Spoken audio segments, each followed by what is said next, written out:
The Eurozone is falling apart at the seams. No country can support the ever-increasing debt load, which burdens not just the weaker nations, but also those who have been supporting this fantasy.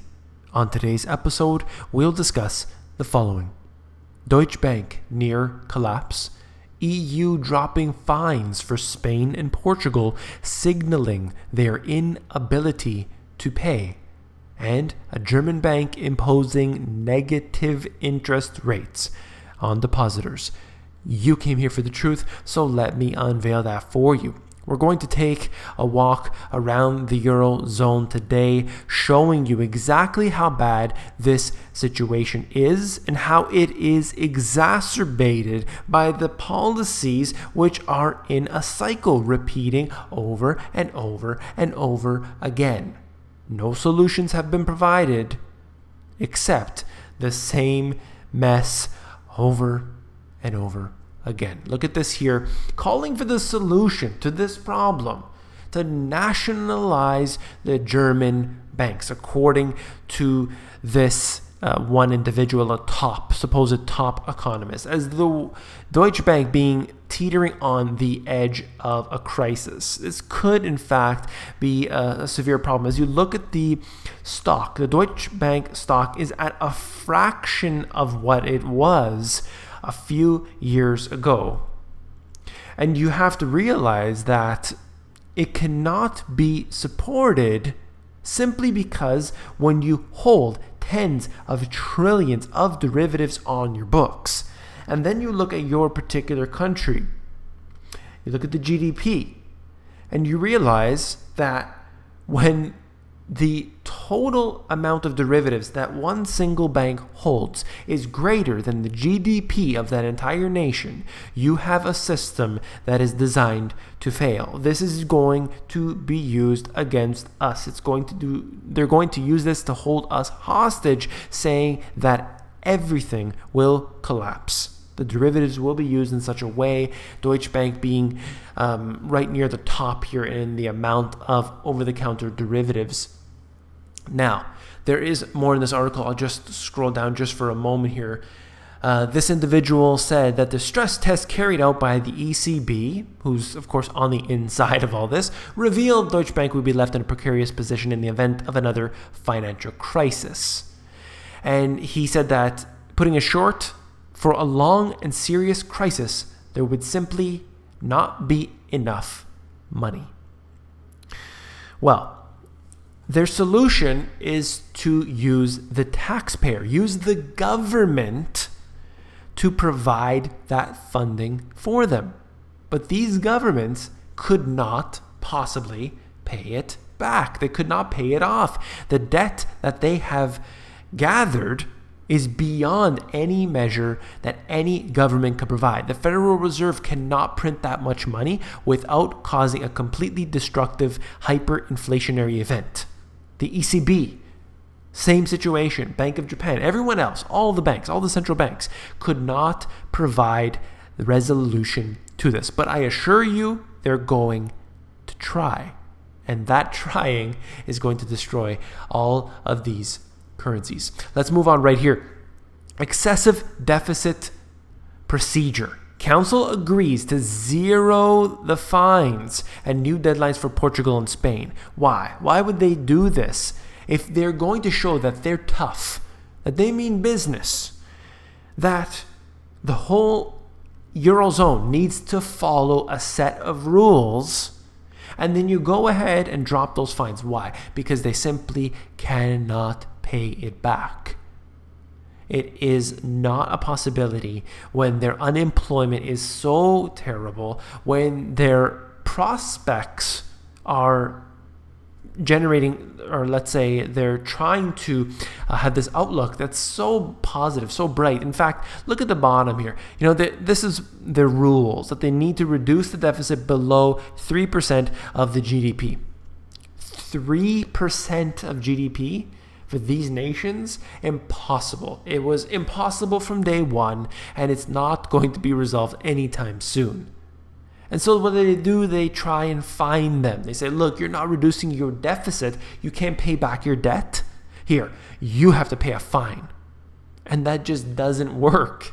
It's not going to work. And you can see today how they basically go back on their word, forget about all the laws they have in place. No, we cannot rescue any banks. So what do? They rescue the banks. Oh, we're going to impose fines. Oh, and then they drop the fines. This is a joke. It's a complete joke. It's you and I all the time who have to suffer. And the banking system basically always gets its way. And those CEO bonuses need to provide, all of the funding has to go that way, all of the bailouts. Moving on to this article here, talking about negative rates for the people. When the European Central Bank introduced negative interest rates on lender deposits 2 years ago, few thought things would ever go this far. And you know specifically that on this channel, I have said it 1,000 times before, that they will impose negative interest rates all across the board. It is a global policy that's taking place, and we watch it all happen in slow motion. But I have a very hard time believing that individuals in the mainstream media, financial media, in the politicians and everything else didn't know that this would happen. It's pretty silly to think about that. And so you look at this particular bank, and they're just one small little tidbit of the whole big picture, is that as the rates go negative, it simply passes it on down the line. That's why the central banks are doing this. They're doing this because they want to steal from the people. They cause inflation, they cause deflation, they move the markets around. It is not you and I. If you go to the store to buy an iPod, it doesn't move the stock market. The central banks are fully in control. Last but not least, just wanted to mention this here. As you have all these mergers and acquisitions taking place, Brussels has launched an in-depth investigation into whether a planned $130 billion merger between Dow and DuPont would limit competition for supplies that are crucial to Europe's farmers. Yes, okay, the genetically modified seeds and all the herbicides and pesticides, they really need that. So what we have here is another mega merger taking place. These mega mergers have been really in order to consolidate power under the hands of the few. That's what mergers and acquisitions are all about. Sure, not every single one, but ultimately the big picture as we look at it, that is the point. Look at all the media organizations owned by six. On the outside, we can definitely see six that own basically all of the information. And then you would have to look deeper in to see how they're all really connected together. But even six, if you control just six people, if you could bribe even just six people, they can funnel that down to all those underneath them. The same thing happens in big agriculture businesses. You look at this in the banking industry more than anywhere else, and it is happening every single day. Now, when you nationalize the banking system, you're going to have it even worse. Look at Fannie Mae and Freddie Mac. Again, despite all of the problems, they want to make it easier for individuals to get a loan. This is crazy. This is insanity, and yet it is happening every single day. If you found this video informative, please give me a thumbs up. Last but not least, if you found the video informative, I know you will find my book, The Money GPS, even more informative. Head over to Amazon. They have a look inside feature. You can flip through the pages of the book to see if you like it. Take care.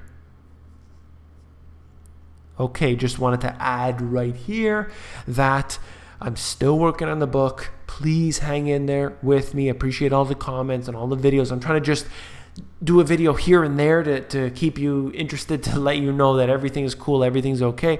And I will get back at you as soon as possible. Take care.